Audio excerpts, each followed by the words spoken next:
On air. Brian Kellison, Spincast Cycling Show. Brian White, Casey Shum.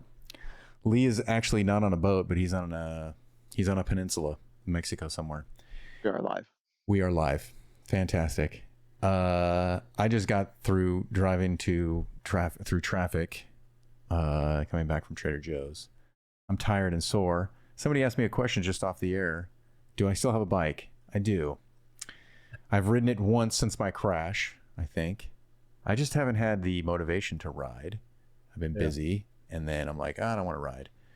But, new thing, drum roll please. I have been trying to run. Oh, Which was totally Did you lose not. a bet? What? Yeah, I bought shoes. Here's the. It's good to see you guys, by the way. I was traveling for work. I was doing traveling for work. Then I went to Europe for fun and family, and I'm going to Seattle next week for family again. So I have people that are older in my life, family members, and so I'm trying to help them out. But also I went to go see this.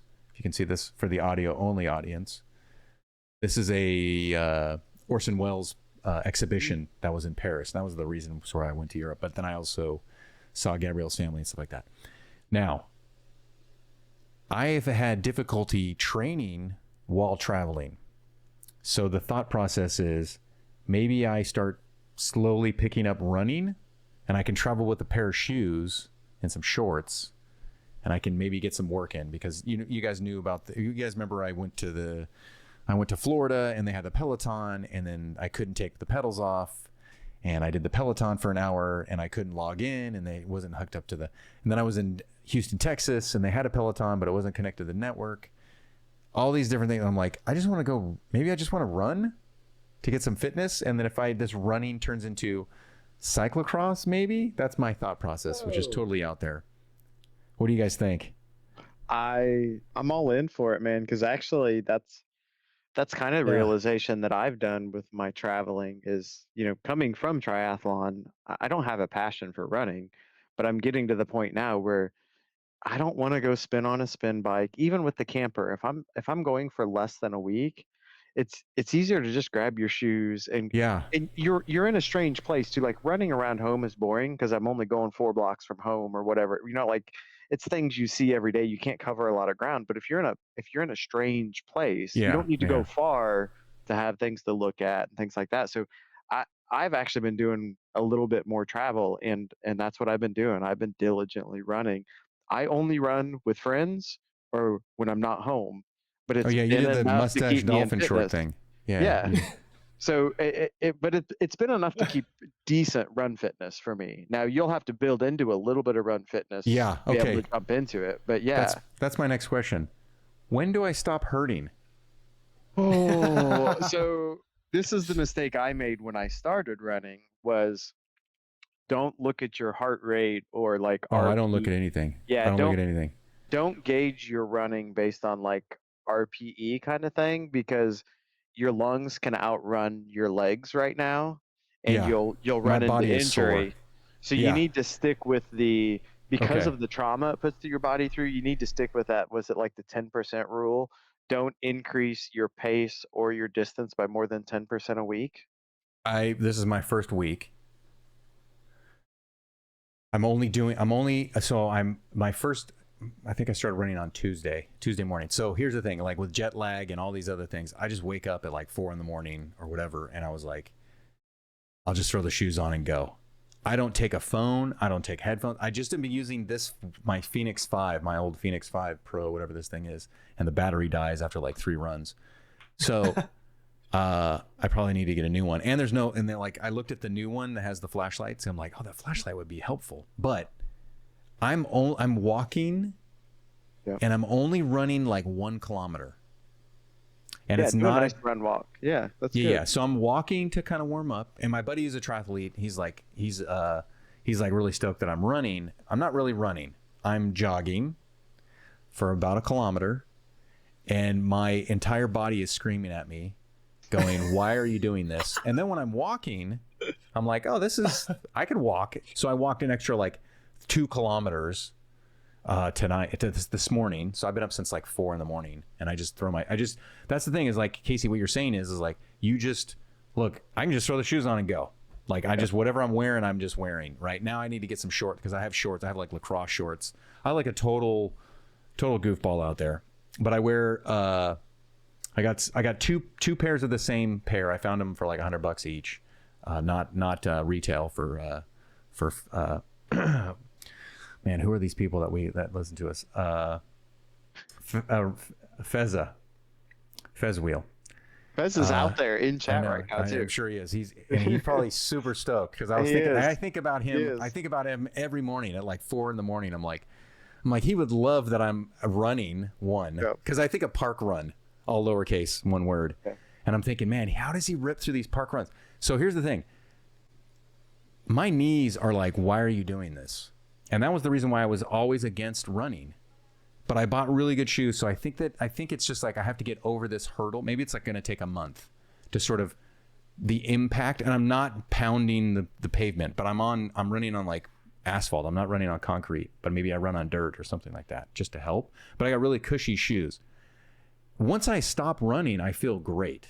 It's the actual running. So like when you're running, Casey or Brian or anyone out there, when do you like? I was 27. Okay. Oh yeah, you just had knee surgery, so yeah, like I'm probably gonna have knee surgery because I'm like, oh, I'm gonna be a runner. I'm not gonna be a runner. I'm just trying to change things up to make things a little bit more convenient, and I'm okay with running the same thing, but the pain threshold, it's not. I'm not injured. I understand the difference between I'm running with an injury versus I don't feel good and I'm hurting. Right? That's like, as any good cyclist is like, oh, that really hurt. Yes, that's what you want to do, like a hard threshold, a workout or a race or something like that. But after like a minute or so, because I only run for like 5 minutes. I think my pace is like 5 minutes, 5.5 minutes for like a 1 kilometer. And it's just like a straight stretch. It takes like a minute or so for my body to go, why are you doing this? Then I'm kind of grooving. And at the end, it's like, okay, maybe I can pick up the pace, whatever. I just want to finish. Like you see that next, it's like seeing the banner on a workout, on an interval. Now, obviously these are a lot of questions. My main thing is genetically, I think my joints and everything will not sustain long-term running. But how do you get to the point where you're like, okay, this is sort of a tolerable discomfort? Well, a couple things that you've already talked about. I think you're on the right track, but I would recommend thinking about slowing down. I just had to do the math a little bit, but if you're running 5.5 minute kilometers, you're at an 8 to 8.5 minute mile pace. Slow that down when you're starting. No way. There's no way I'm that fast. Okay. I feel like it's super slow. Yeah. Can you see my Garmin? There's a Garmin run. I have my Garmin. I'll have to look it up. Maybe it's intervals too. Like if you find whatever. Yeah, slow down. You want a very comfortable slow I'm run. not going fast. How is that fast to you? I feel like I'm slogging through 1 kilometer and then I'm like, dude, I can walk the rest of this. I'll put it this way. My daughter, like, she's a relatively good cross-country runner, and most of her runs are around 8-9 minutes, and that's just about what you're running right now. There's no way. Because I could run, if I wasn't hurting, if my knees, they're not hurting. They're not like, oh, you have an injury, but it's like, I'm old. I got it. I'm old. Look at my gray hair. Old. I could be running faster. I could be running faster. I'm only not running faster because I don't want to blow up the wheels. How are you saying that's too fast? I can walk. I should just walk it then. Today at 4:47 a.m., you ran 0.6 miles at a 9-minute mile pace. Until you get your running legs, you need to be like 10-minute mile or slower. So go slower. Yeah, go slower. Yeah. Go slower because you just want to get your body adapted. Yeah, it's not my lungs. Like I'm not heavy breathing. I'm not heavy breathing at all. Like my lung, because it's like cyclist lungs I have. What this honestly I'll put it in perspective.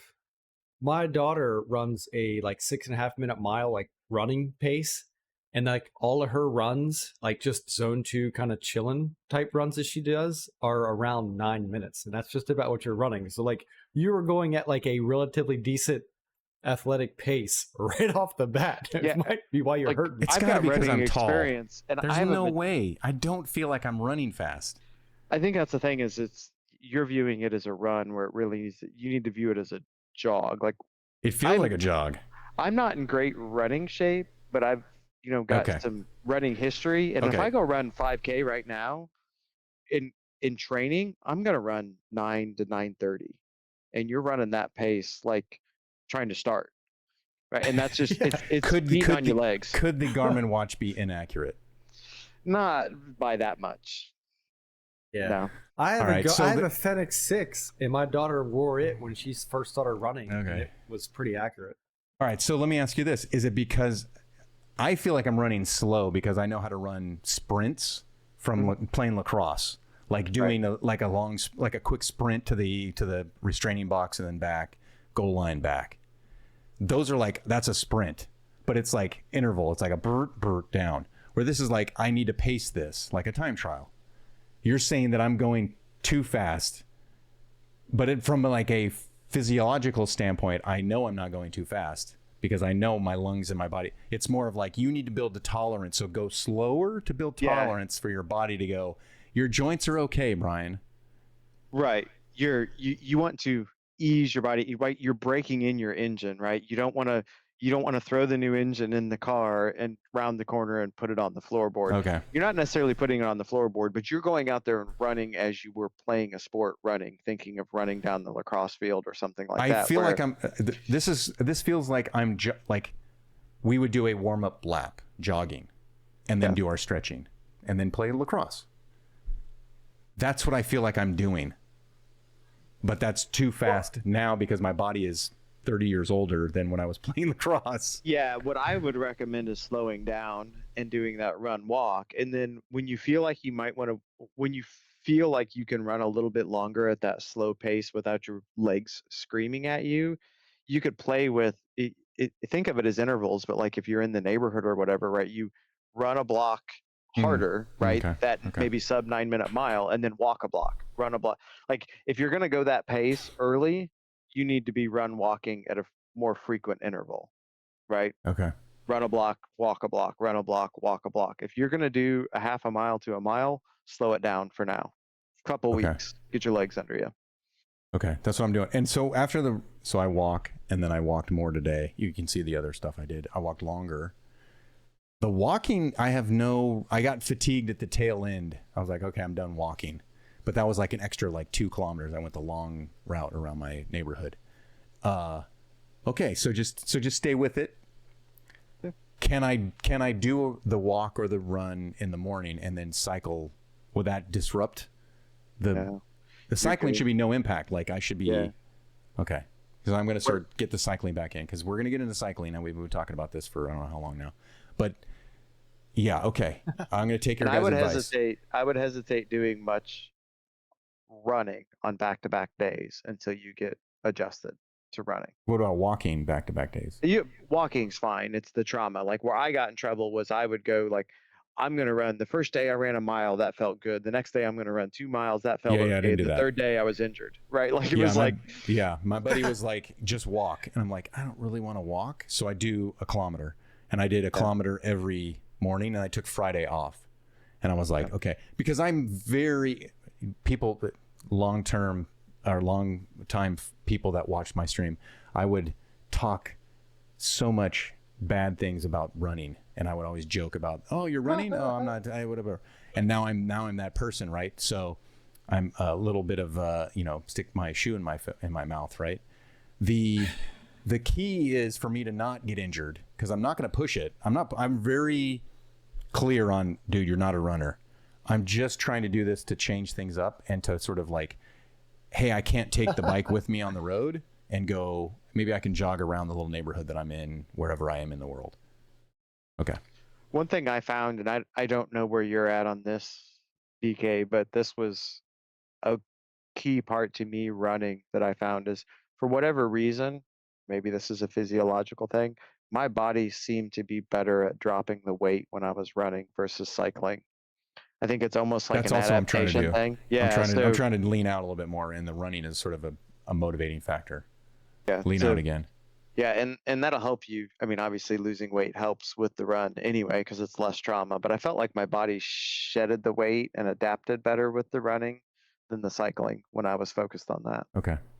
All right. That's All right. cool. Well, hey, welcome to the running podcast that we're doing here, the running show. Let's get into some cycling. Now, I haven't been doing a lot of it, but I've been watching it, and I've been reading, and we've been talking here and there, stuff like that. I went to Amsterdam, and there's a lot of cyclists there. They really don't, they're not fully kitted out, but they know how to cycle around there. But I was like thinking of the stuff I was doing on Ruby right before I sort of took a break. The real-time roads, like I was riding around Paris because I went to Paris. I was like, oh, I'll ride the Paris stuff, which is very cool. But there's a bunch of announcements from Ruby. I can't remember what's the there was things we haven't touched on. Maybe we have touched on it, but let me just recap. You can bring your Zwift XP over. I think we touched on that right before we took a little break. Then there's the new thing, which is was it just announced? I just got an email. Sorry. We got virtual shifting. That's it. The virtual shifting. Not the Swift clicks. Yeah. Keyboard or other peripherals. Yeah. Other peripherals, which is like Dura Ace. Couple weeks. Yeah. And there was another one. There was an email today, I think. It wasn't shifting. Let me see if I can find it here. One thing Ruby's really doubling down on right now is the challenges. They're doing a lot of challenges with real rewards. I'm filtering my challenges to be things that have real rewards. So like the challenge I finished yesterday put you in a drawing to get a real bike. And the challenge I started today is going to draw 3 people to get a free year of Ruby, right? Like I'm joining challenges to see if I can win something. All right, so these challenges. Okay, this is the thing that I got an email today. Let me read it here. I just minimized it, but let me read it again. So remember we were talking about this, I think, before we took our break, was the Tadej Pogačar like challenge thing. That the guy who went ahead and rode. He's the lawyer guy, right? Didn't we talk about that? Oh, the Andrew Feather. Yeah, awesome alpine action. So this is Ruby today. I got this today. He's now a ride against Andrew Feather on Ruby. Did you guys get that email? You guys know, you probably didn't get that email. I didn't. I may have. 2:07 a.m. I got it from Ruby. Indoor cycling journey continues here. Okay, so let me read this here. Our new spotlight is Alpine Peaks with Andrew Feather, in which he will guide you through 5 epic climbs in the Italian Dolomites with some sensational scenery. Here's an intro video. If you guys can find here, let me see if I can. I got it. Yep. You got it? Okay. That was a new thing. Then there's the basics. And now, but they're also doing this other thing. London Calling. And finally, if you're in London for Roller Live next week, you're cordially invited to drop by the Ruby Rendezvous, which is what they're calling it now, this Ruby Rendezvous. It's a live evening of chat and free drinks. There'll be a special celeb guest and a chance to ride Ruby. And they're doing the social stuff in person. Yeah. What do you guys think of that? I think Ruby's doing a lot of good stuff like that. The Andrew Feather is like, he's not like a full-time GCN person, but like a lot of the GCN people do sponsored stuff. And so it's like Ruby was probably like, hey, you did really well in this Tade thing. Instead of doing the Tade, my wish is, go ahead. Yeah, no, I just watched a video where they were trying to break a pros, the World Tour pros, like from the climb on Alpe d'Huez. They had an e-bike pacing him. No, this was on GCN. Okay, it was really interesting to see. And they get to the top, and they're on pace to beat it. And there's a cheese festival or something. They have the road blocked, and they had to get off and run through it, and then get back on the bike. It was kind of entertaining. That's pretty cool. So like I haven't watched too many of those Andrew Feather things, but it's absolutely insane. He averaged over 6 watts a kilogram up Alpe d'Huez. Like it's insane. What just like Yeah. I think he's a lawyer, right? Is Yeah, that he's what you like said? I think he's Yeah, that's crazy. That's so cool. So Very like cool. that aspect to me is kind of inspiring because he's just a regular. I don't know his previous background, but my envisionment is he's just a regular dude, super talented. He's a lawyer. Okay. He rides, and now we can race against him. So that's kind of cool. Then let me ask you this. Okay, both of you guys, take your take your Ruby hat off and take your Zwift hat off. Take your everything hat off. So no hats on right now. What does this look like from Ruby? Like from your perspective, Ruby does this. Like, hey, we're signing up like a sort of like a celebrity, quote unquote, and then we're doing a live thing. What do you guys see when you see Ruby, and when you guys see, oh, hey, we're gonna do a ride with challenge Matthew Vanderpool, or Tadej Pogacar with my whoosh, right? Or we're gonna do a live event, right? What do you guys think outside of, oh, I'm a Ruby fan and I like what they're doing, or I'm a Zwift fan? Can you separate that and see like how does it look from? Is it good for everybody, or is it like, or is they sort of like taking some of Zwift's thunder and you put the Zwift hat on, you're like, oh, you're taking Zwift's thunder. Well, I don't see anybody doing like meetup IRL stuff unless you want to spend a fortune to go to Zwift's little rub elbows with the Right. fancy guys kind of thing, right? So I But think that was the Mallorca thing. But remember they used to Yeah. I think this was the Yorkshire. They used to do those little beer. They would like buy out. House. Yeah, Swift House or Haas. I love how you call and they it. used to do House. with Wahoo, they used to do these. They weren't pop-ups, but it would be like, "We're in the Seattle Mall today. Come by in your sneakers and compete. The fastest guy up the forward KOM gets a Yeah. trainer, right, on the day." Yeah. It was Jonathan Levi won one.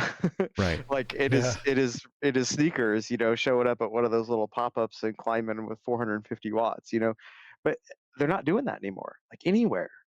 No. So I think it's a great thing. I was It's just a gonna little say, it's I publicity, it's think- marketing. Yeah. Yeah. Of course. I think Of course. those It's trying to free get things where more you people pop to up are great. on the platform. Yeah. Go ahead. Go ahead, Brian. Because like they had the Rafa thing where you either had to invite or get paid or pay or whatever. That just recently where they had the New York preview.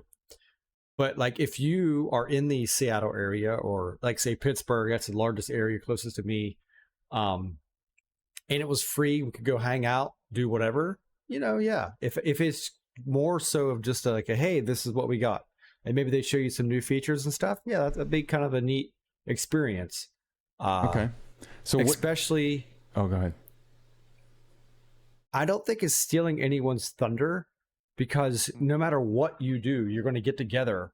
Lacrosse or like if running, you're going to get together and do something.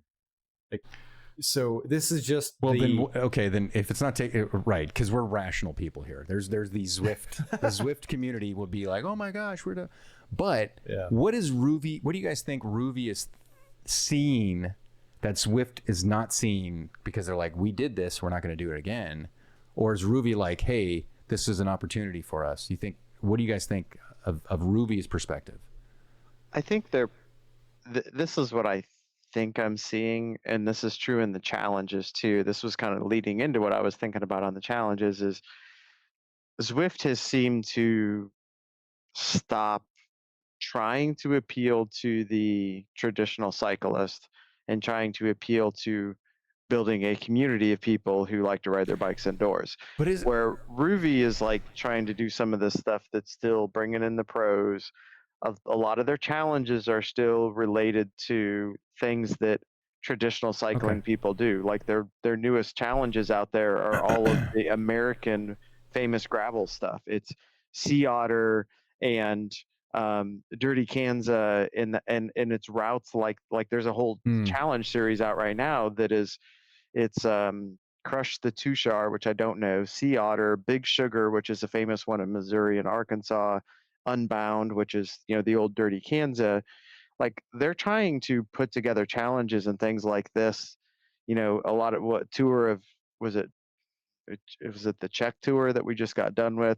They're doing things related to real life cycling that I think it's almost like they're trying to pick up the people that I feel like Swift's abandoning right now. Yeah, so let me bring that up then, because remember one of these old Eric Min interviews where he was saying that he wanted to go after cyclists, like there's like an untapped cyclist, and you're saying, and you make a great point of that Ruvi is seeing that. I think you're right on that, like Ruvi is seeing it and Zwift is not seeing it, because they're just going after like community people, but like we're all cyclists. How can you not touch on everything? That's where it's like they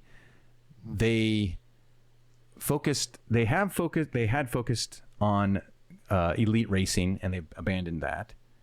But Ruvi is kind of not really elite racing, but they're elite sort of like events. Does that make sense? Where it's not like racing. It's more of like, hey, we're having elite people like the Wout van Aert rides and the other things. It's like, hey, we're touching on these people that are into the high end or the high profile people event, and we're trying to build this community stuff. Go ahead, Brian. No, I don't know much about Ruby, just from what you guys say, but I've picked up the feeling that I get from you guys is Ruby is like actual cyclists. Like it's not like Aunt Bev. Like, so I think the demographic that Ruby is after is different. And I think Casey touched on it just a little bit ago when you were talking about the London stuff, but I think that's the idea. Like, okay, then what are Zwift users then? Well, majority are your Aunt Bevs just chilling. You know what I mean? I think Zwift is figured out, and I think they're right. Don't get me wrong. I think Zwift is right in what they're doing too, and I think Ruby is too.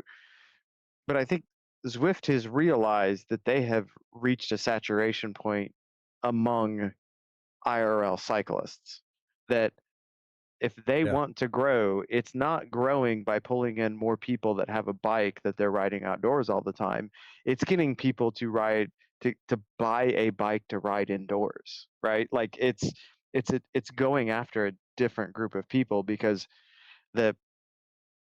anyone who is into cycling over the last 5 or 6 years has dipped their toe in the water of the indoor space at this point, and kind of made a decision whether it's for them or not.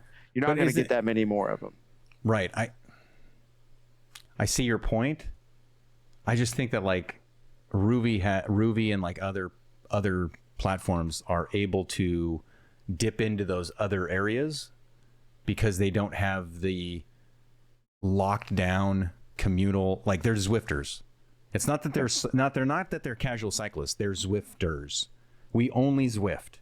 We're not doing any, like, we're not going to do anything else. We're only going to do Zwift stuff.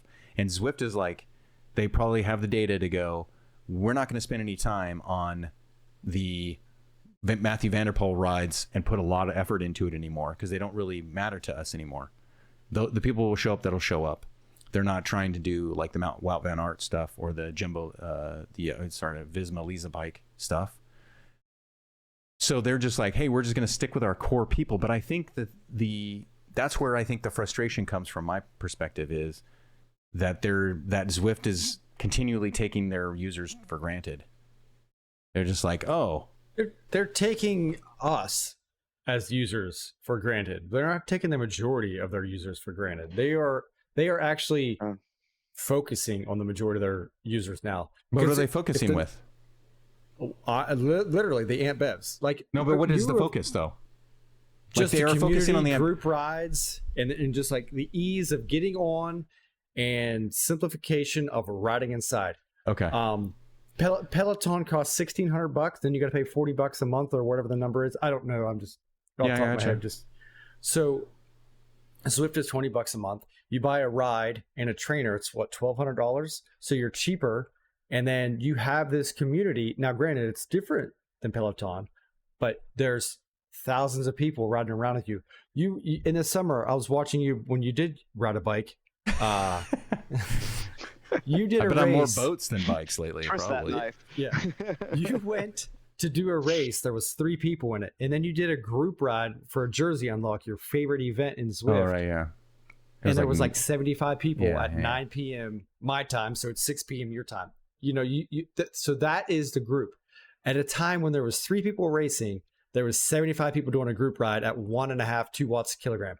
And I can't tell you, recently, this summer through now, the shift of those events and the Jersey Unlocked, because that's my thing, have exploded. They are all over the place. Okay. The banded rides, which are the bane of my existence. Terrible. I understand. So this is news to me. All right, you're opening my eyes to this. So okay. I did a ride the other day. I started 23 minutes late on a big ring, like 51 kilometers, and it was a banded together ride. And in starting 23 minutes late, I nearly caught the okay. The big group. All right, that answers my question of like, okay, so what are they doing? That's like the new New York stuff, which is sort of like this, hey, we got new stuff. You can ride around and do fun stuff.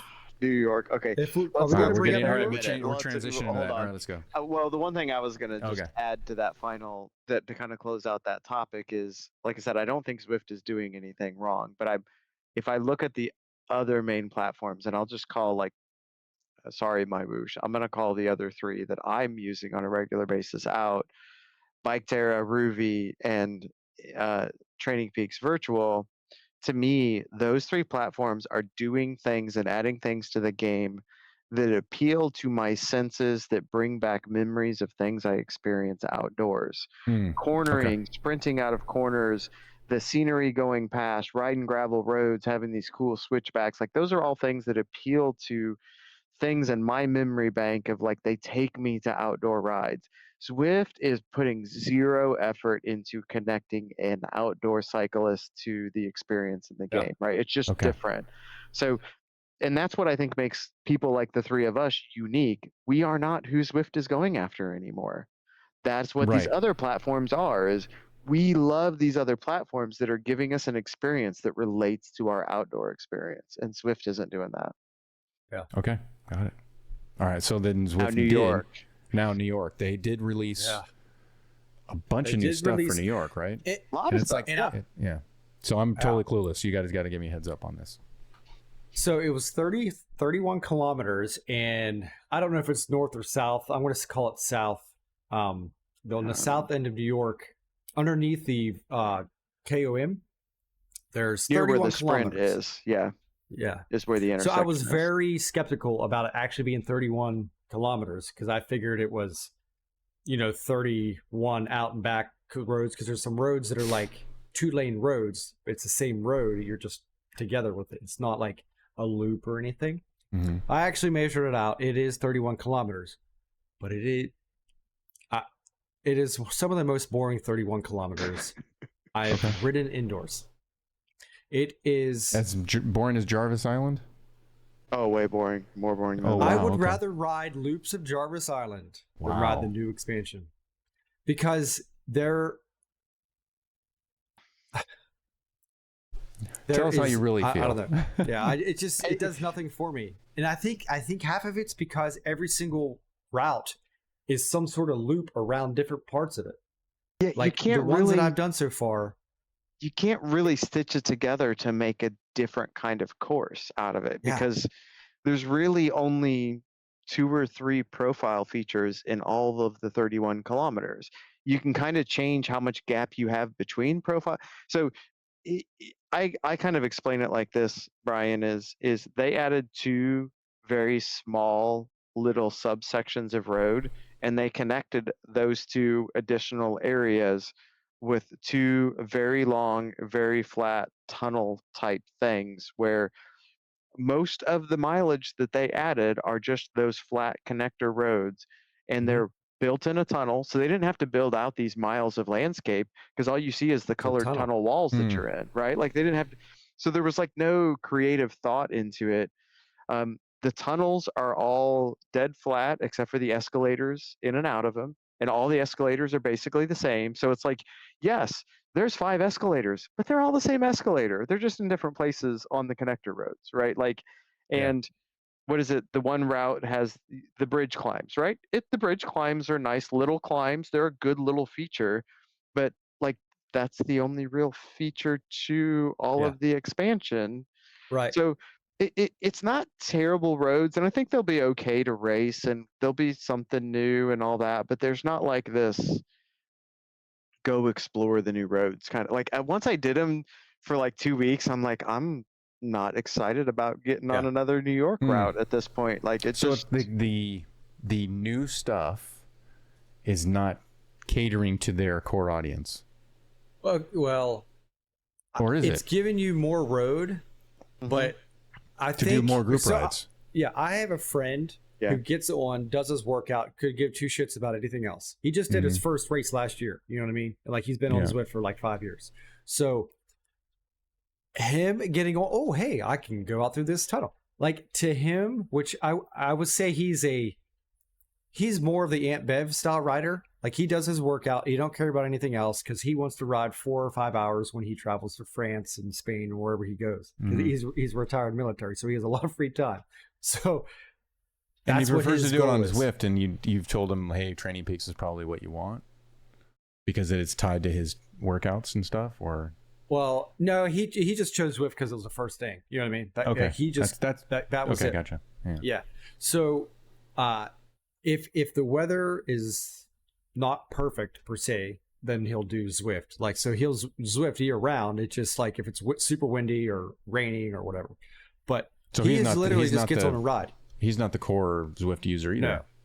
No. Well, I would say he's their No, core because audience, the core he the just core wants to Zwift. do a ride. Okay, let's try to define this then. The core Zwift rider now, at least the Zwift focused rider is I show up and I ride inside. I have a bike that's specifically for Zwift because it's social. It's because I can do my group rides and I can do my other things. It's not a workout. It's not I'm going in there to just beat my head in and get off the bike. I don't talk to anybody or whatever. No, that's not your core Zwift rider.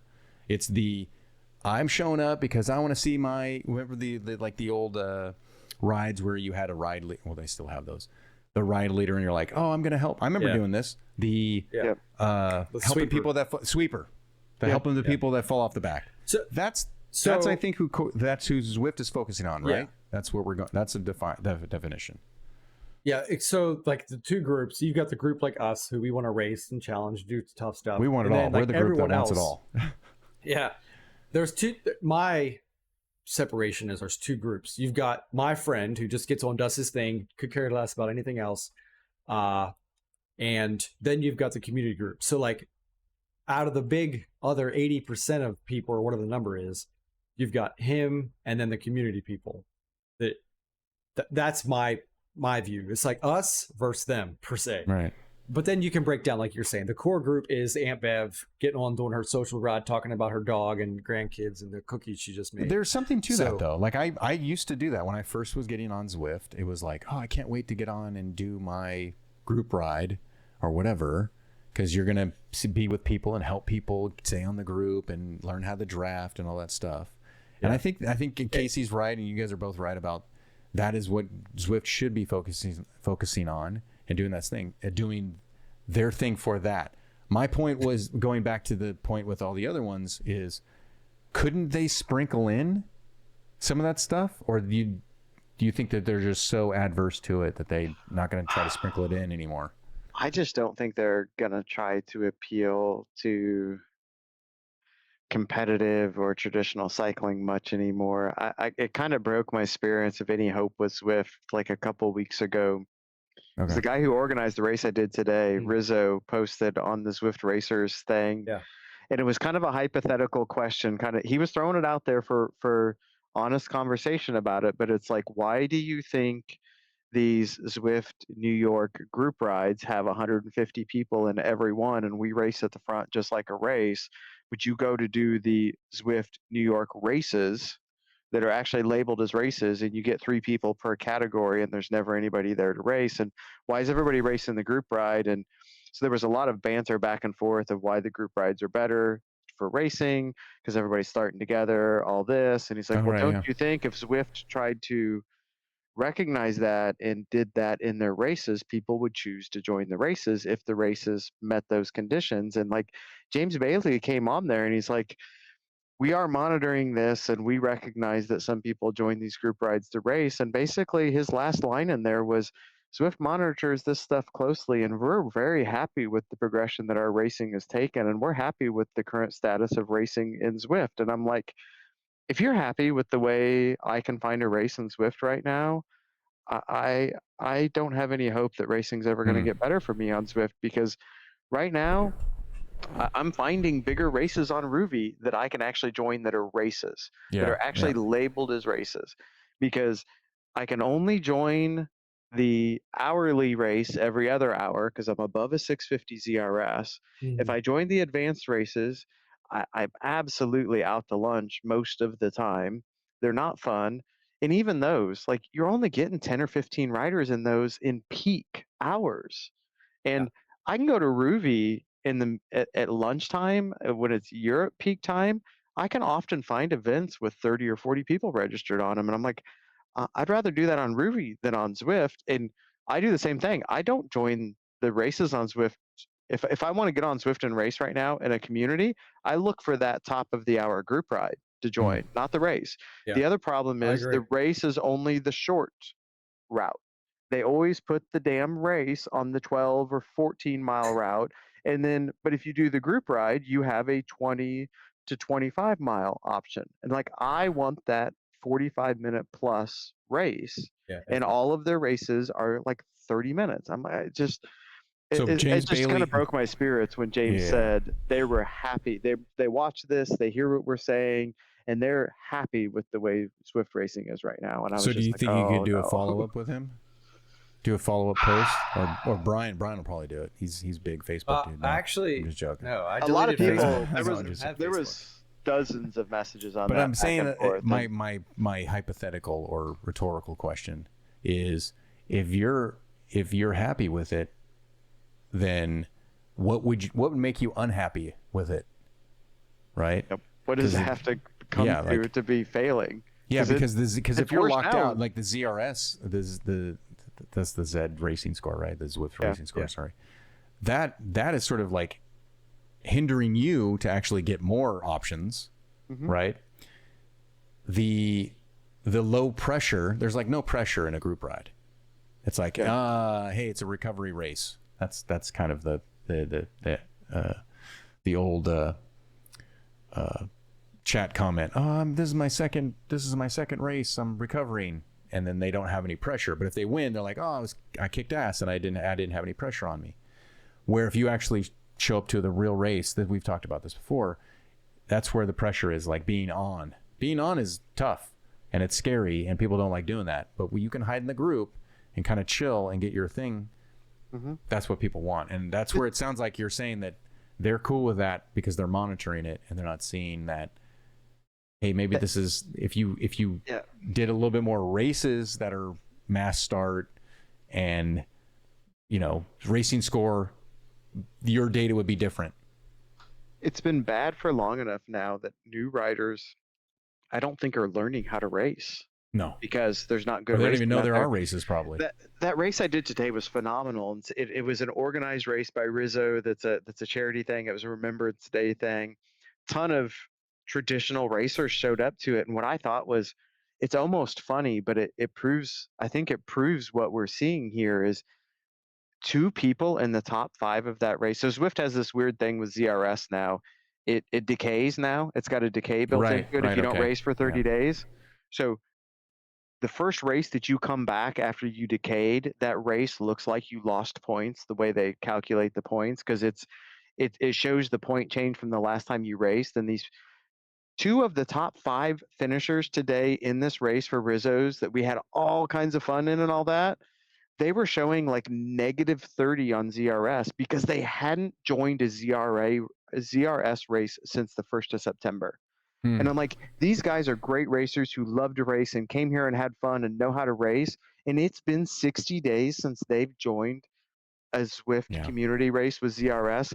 That's why it's broken. And there was at least 7 or 8 people in the top 30 in that race that were that way, that were quality racers. They were names that I knew, people that I've raced against many times in the past. And I'm like, these guys aren't racing ZRS anymore.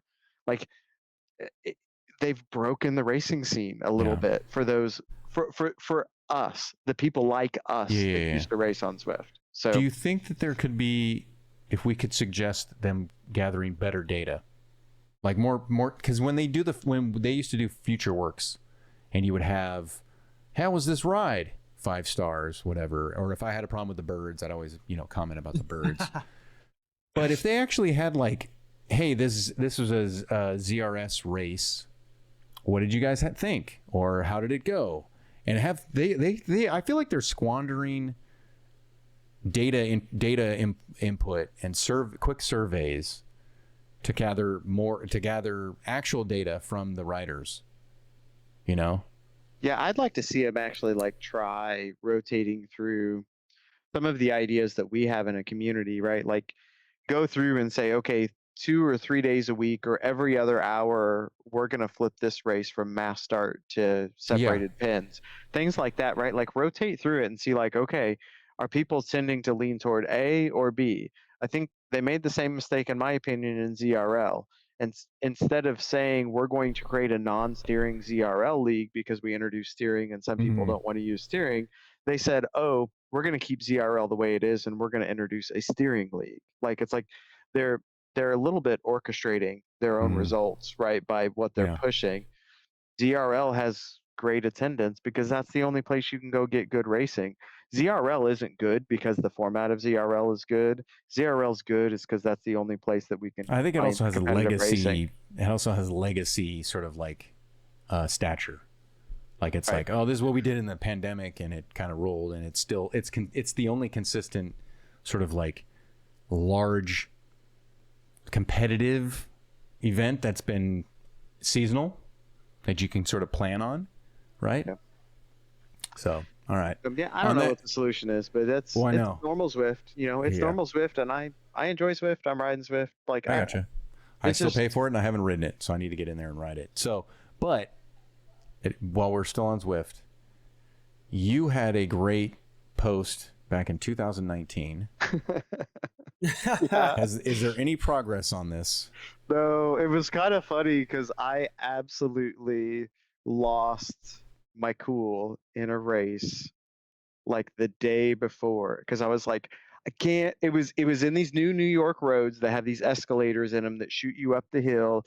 We don't know the roads that well, and I was actually toggling my HUD on and off during the race because I couldn't flip and see forward in the tunnel to tell if I was coming up on one of those escalators.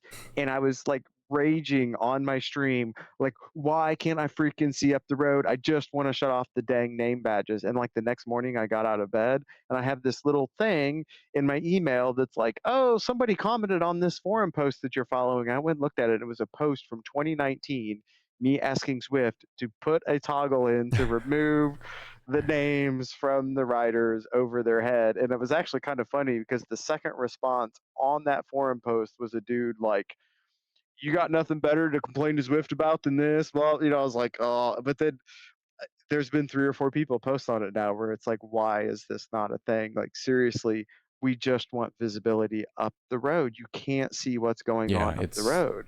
It's been so simple. long requested. I know that.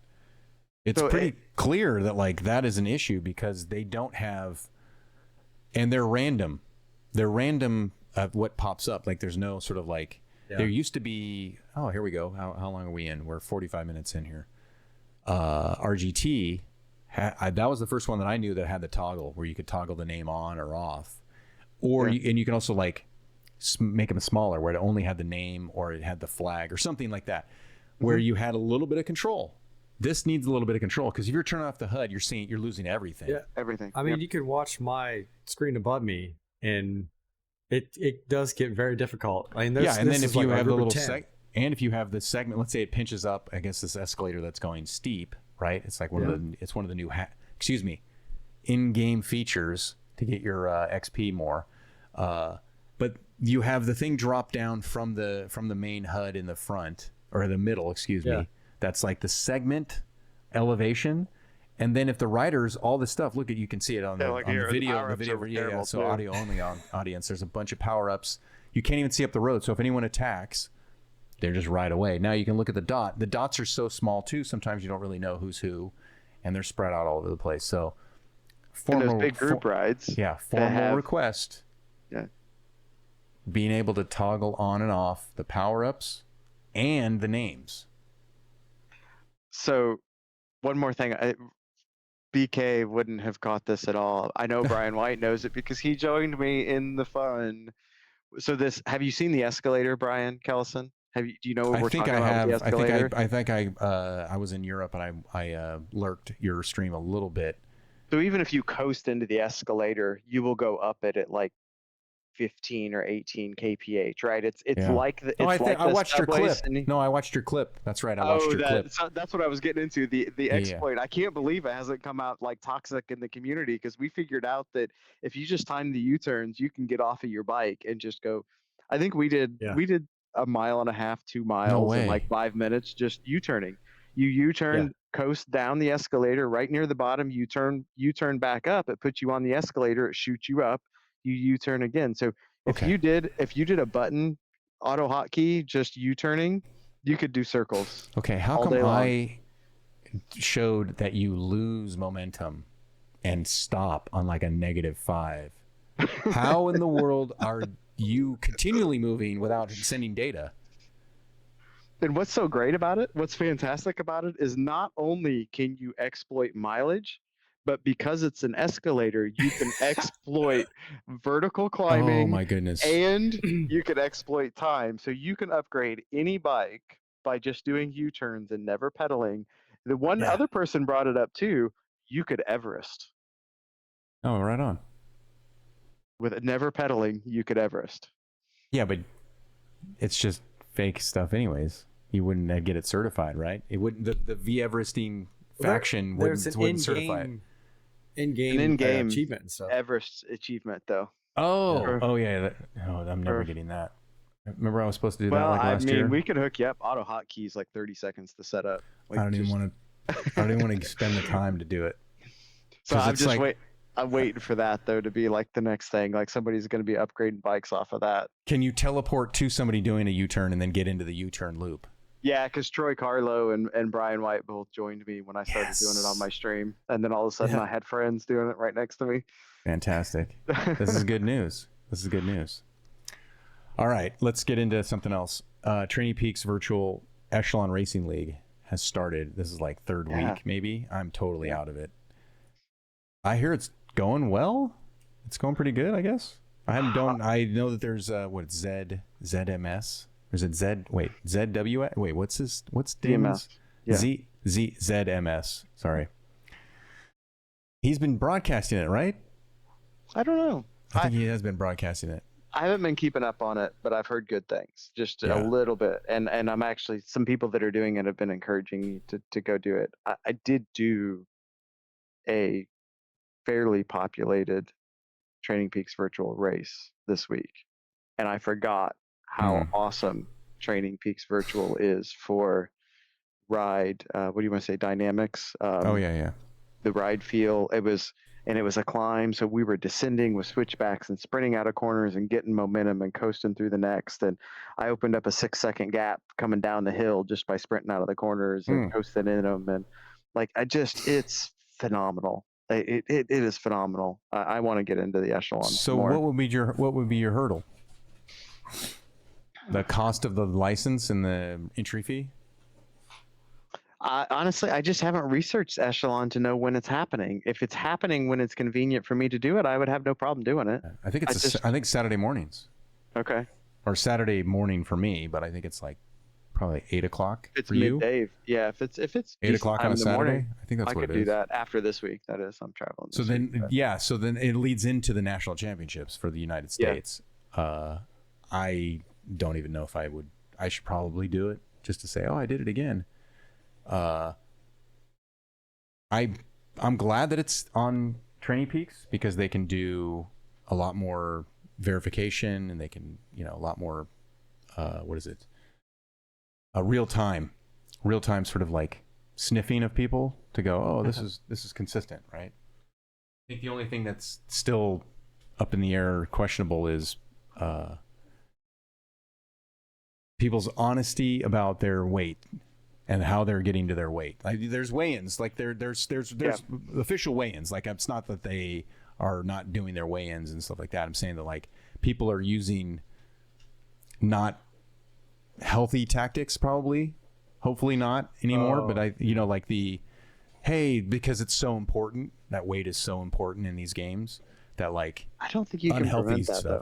though. No, you can't prevent it, but You it's can't like do it would be anything about great. it. It'd be great Yeah. to just help people's health, you know. I mean, you got to put measurements in place to try to Of prevent course, people from yes. doing it terribly, right? But some people are going to do it. I did. That was one of the questions I asked. You know, Brent, my buddy that I race with a lot. He was doing echelon. I was like, oh, I do power passport and all that. And he's like, no, just to do regular echelon, you have to do one height and weight video, and then after that, just weight. I think it does require dual recording at certain levels. I'm not even sure if it Okay. requires dual at my level, but I have to do a weigh-in for every race. But it's not like he's like the highest levels have to be pretty prompt. But like I think the level I was at, it's within 24 hours. So it's not like if I have an 8 a.m. Saturday race, I don't have to get up at 6 a.m. to go through all the motions to do the weigh-in, right? Like I could do the weigh-in Friday and be Yeah. fine.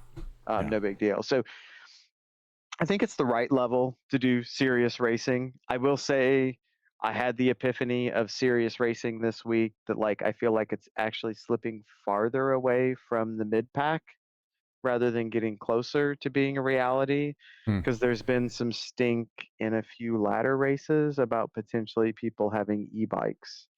And I'm like, how do you Shut up. compete? Oh yeah, Like yeah. how do That's the you other thing is like how do you like hopefully you that's where like the back end catching these without dual anomalies. recording, yeah, without Yeah. dual recording, you're not gonna be able to identify that. And No. you know, some of the people that were suspicious of doing that, if you go look at their outdoor rides, they have strong outdoor rides because they're on an e-bike, right? Like All right, yeah. they're they're not terrible cyclists, but they're not great cyclists, but they're still able to go out and do 60 miles at a 20-mile-an-hour average because they're using up their battery. Hmm. So it's like, and then you have such high quality e-bikes out in the mainstream. We joke, right? It's the retired guys that have all the time to train. Well, it's the Yeah. retired guys that are buying the e-bikes to Yeah. ride outside because they want to continue to go fast. And I love that. I think it's great that they're doing it. But then how do you take away that temptation or them from throwing that on the trainer indoors and then being like, I can use that 30 seconds in the sprint. Nobody will know, right? Like that temptation's there. Um, It is. I don't know how I don't you know. compete. Yeah. I don't know how you solve for that. That's It's crazy. It's got to be Wow, math. that's- It's got to be like yeah. Yeah, I don't know how you can. It had to be like it'd have to be like a remote visual virtual test, like not a virtual test, right. but like you'd have to have like a Zoom call with somebody and you're talking to them for like an hour and you're like, look, this is me, here's my bike, I'm going to do my effort. And you have a like a verification person watching the person on the Zoom call, and they have a full screen of the bike and they don't see them, you know, it's like that. The amount of time and effort for that is great if you can do it, but it sometimes is not feasible. You could Yeah. sniff it out on a dual recording, assuming most Right. power meters aren't going to pick up the electronic assist, because most power meters are crank based, and most electronic assist would be between the pedals and the trainer. But without dual recording, Yeah. your average racing, you're not going to pick that up anywhere. This would be like a Bjorn Yeah. question. We'd have to have Bjorn on and have him sort of like. Then he'd be like, I can't tell you because I don't want to let anyone know. So it'd be like our reckless speculation and his denial, like his plausible deniability. He'd be like, I don't want to say anything because then people will know what I'm doing. Yeah. So it just that when that kind of popped up as a rumor that a few people had been caught or that was a that's too bad. potential in there, it was like, oh, E-bikes and then sort of like, the weight thing. yeah, because the latter I think is the right balance of that you're not doing verification, but they can do verification, and it was good to hear that they did. Right. I was Right. recently in a race where they called a guy into question. They they kind of paused or temporarily flagged the race for review. He jumped through hoops and got through those hoops and was fine. And in another scenario, the guy I would say the guy didn't not get through the hoops. He chose to not go through the hoops. He had a certain amount of time to go through the hoops, and he's like, "Yeah, I ain't doing this. I'm done with ladder and moving on." Doesn't mean he was bad. He just, he got called there's out that too. to test it, and he was just like, there's that too. "I'm here for fun, right? Like I've never Yeah. been called out in ladder. I'd be Yeah. happy to do the test if I did, but I understand some people that get called out, and they're just like, Yeah, I ain't messing with that. I'll go race somewhere else. Oh yeah, you can understand that. That's like people like it's like being on all the time. Where you're like, I want to eat what I want to eat, and I don't want to have to like worry. I mean, when I was racing a lot on Zwift, this is pandemic, a couple of years after the pandemic, and I was just like so focused on not eating properly because I was like we were doing the Zwift Racing League on the Tuesday, and for the team thing, I was like, I'm the heaviest dude, and I was gonna make things really difficult for our team, and I was like, trying so hard to be healthy and weigh properly because Zwift is so tough on heavier riders because we couldn't get a better aerodynamic position. Like we were just like locked in the aerodynamics. So I can understand why people don't want to do that. We're straight up an hour. Yeah, we can get But if we got like 2 minutes, I'd like to hear from Brian White just a very short summary of the state of SRC. How's my Roosh and SRC? Are we growing? We falling apart? Status quo? Well, I have taken a little bit of break from SRC just because of my work schedule. My fitness has plummeted. So I did move down to Cat 5. You can pick up running. I could pick up running. The people in Cat 5 and 6 are kind of very, like the names are very similar to what the old Cat 4 was. I think the talent in the people coming into the higher categories are pushing that down. Mm-hmm. Pushing, people are getting downgraded. And like one of the other streamers, Matt Jazz, don't even know how to say his last name. He's a Cat 4, and I know he's an extremely talented rider. Granted, he may not be, peak fitness there when I was really watching him and following him. But like, I know he's 5 watts per kilogram pretty significantly. He did an Everest was 8 sub 50 Alps. That's a couple years ago. Fitness can change, but like this guy's a serious rider and he's in Cat 4. There's a couple national champions in Cat 4. Like it is wild, the level of competition. So I think what's happening is, and I was telling, I don't know if it was on stream or telling Casey beforehand, but the names that I'm seeing, I don't recognize from Zwift. These are like people from, I don't know where, they're coming into the indoor platform. And I think it's good for the sport because it's a lot of people coming in. It's making the competition and one heck of a lot harder. So it's making the motivation now that hopefully my schedule kind of smooths out where I can train some more. Do you think they're coming there because that's where the good racing is, or are they coming there because of the dollar signs? So that's two things. I'm there originally for the money side of it.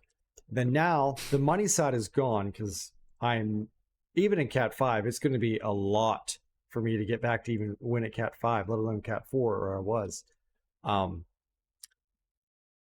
It's when I show up, I know that everyone has went through the same exact process I have. You can get into the weeds about accusing someone this or that or whatever, but just straight up, everyone went through the same process. Yeah, everyone's jumped to the same. Yeah, you've touched on this before that like or I think even Holly said that in chat a couple shows ago where it was like, I show up, Sunday Race Club. Everyone has jumped through the same hoops and it feels good to to aligned with something. That. It means something. So that's where the quality of the racing is good. Yeah. I finished 49th out of 62 and I was absolutely dead. The I guess like the first major climb, they left me. Like I don't know if I could have rode at that pace when I was in shape in August. Like it was wild. And that's good because it's bringing people in to verified racing. My Whoosh right now is the only one that has like, as far as I'm aware, like true, like every week, consistent jumping through the hoops and racing. So if I did your Power Passport test, Brian White, and I entered as a new racer, would I be in Cat 5 or would I be in Cat 6? Because my name's not Brian White and I haven't won how many times in the past? Do you think there's still some of your racing history that keeps you a little bit above I'm Your power curve? guessing that's why I was in Cat 4 for so long, even though I wasn't competitive, because of my race score history, which I had never seen a confirmed my whoosh, hey, this is Yeah. entered to, but just the reckless speculation between some of the group chats, they added that. But And isn't the racing just genetics? Like, it's just your power passport test. It doesn't matter if you're winning every single week consistently in Cat 4. They'll bump Or you up. they bump They- you they up because move you're you up. winning, or because Yeah. your Yeah. fitness is better. Yeah, and they're just No. not willing to disclose what they're. Oh, okay. It's kind of subjective, right? Which I think is good, right? They're not telling you where the line is, because then you can't play ZRL sandbagging with the line Right. as well, right? So, and I'll say this, I know for a fact when I was in Category 4, the guys that were winning in the I'm going to say top 15, there were several races to where they did higher VO2, like for 8, 9, 10 minutes that I've never done in my entire life, but because at one point I had entered 32 races and won 5 of them, the winning percentage was so high, and my style of riding, I could get in a breakaway, or I could, work with a few other people and get off the front. So that I'm sure that factored into it. I may not have VO2, but my threshold is excellent. But that So feels like real racing, right? Like outdoor racing. Mhm. I can upgrade to Cat 4, Cat 3 outdoors by finishing well. I don't have to. You have to have a certain amount of physical ability to finish well, but a savvy racer can finish above their power Yeah. level, the potential in a race, and that will move you forward in the categories. Now, outdoors, you can kind of drag your feet getting that promotion, where here they're forcing you up. But and I just know, like, I'm very tuned into, like, obviously Cat 4 and 5 because that's where I'm at. And it goes the opposite way too, because I've watched Nathan Guerrero over the past, say, 6 months racing start in Cat 3. And then he moved up and he just won a Cat 2 race today. So, like, nice. it goes the opposite way too. So, for me, I haven't been consistent in everything. I've dropped. And then Nathan's the other way. He's went from Cat 3. And I've actually latched onto him in the dropped group in Cat 3. So he went from being, mid pack all the way to the front of Cat 2. So it is overall, I think the system that they have works well. Sometimes you can get frustrated because you're like, I haven't won at all. I'm not competitive. But there's a reason that they do sort you in those categories. Okay. And knowing a guy like Nathan, he's not only gotten stronger, but he's learned the platform, because he's a gamer, right? He's learned the platform to get those results. And another one that we can't talk my whoosh and people climbing the ladder without calling out our girl Holly. Like, she's Cat 2 now. Is that I think? Like, she's won some Cat 3 recently. She's come a long way, and part of that is she's gotten stronger, but a lot of that is learning how to race the platform and the types of racing that they're putting you guys in. It's not what we're used to in the old school Swift racing. They're putting different types of courses in there. How to race aggressive in these courses is different than what I was used to when I was doing elite level racing. So, shout out to those people that learn how to race well. And that's today, Peter Steinholm. I was watching his stream. Now we're in the same category. And just from my knowledge of the platform, I recognized this group is about ready to splinter. And we were already, like, I was at 4.5 watts per kilogram basically from the start. And with my current fitness, I'm in the red. And I got to the point where I'm like, this group is going to split. And if I don't get across there, I'm done. So I went across, and he was stuck behind a couple riders, couldn't make it, and then he tried, and it was just too far. So he worked up into the first climb, and then on the first climb was able to get through it, and then over the top of the climb. So he worked for like literally 50 kilometers to catch the front group, and then obviously you're to climb at the end, and he had nothing left.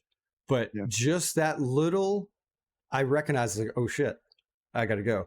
And where he was still trying to warm up, I'm not sure. I think he said he had like kind of a busy morning. Maybe wasn't as focused per se, or whatever led to that. But just those small things like that, that's like recognizing oh, this is the time to go. Key And something moments. too with the physics. So we're talking about it.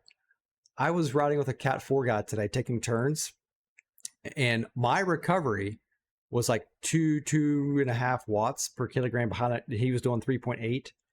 And when I would go to 3.8 on the front, he would have to do 3.4 behind me. And I'd be going at 39 kilometers where he was doing 36 taking a pull, because he was like 56 or 65 kilograms, where I'm 84 right now. So that power and the lightweight on my whoosh is crazy. And I never really had noticed that before. Trying to work with someone lightweight like that, it was wild, the difference in speed and power. But that's closer to what real life would be on a flat with a guy like that. Yeah, though. Yeah, and that's something that the outside world, I'm getting further and further removed from understanding and remembering that. But yeah, it was wild, because I'm like, why are we going 36, 37 kilometers an hour when he's doing 3.8? And then I'd get in the front doing 3.6, 3.8, and we'd be doing 39. So after the thing, I looked it up. I'm like, that's why he's 20 kilograms lighter. He's only doing 220 watts on the front doing a pull or something like that. Yeah. So yeah, and I was like right around 300. So yeah. Well, thanks for that summary. All right. Yeah.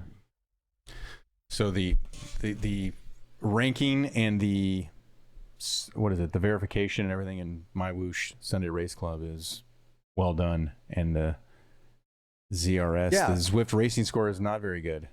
That's the conclusion. Well, sounds like no drama is good for SRC. It seems to be working for what they want it to be, I guess. Yeah. And the thing is, it's consistent. It's like it's every Sunday Race Club. It's good. It's a good name. All right. On that note, let's get out of here, because I gotta get some dinner. Hey, it's good seeing you guys. Yeah, good to see everybody. Thanks for the delay. Thanks for everyone. Last week, sorry, I wasn't able to get the streaming up. I have it up this week, and then Lee's going to be back next week. On that note, that's it. I'm going to go back to running. Yay. Less pace, you're saying? So I should just walk for like the next month.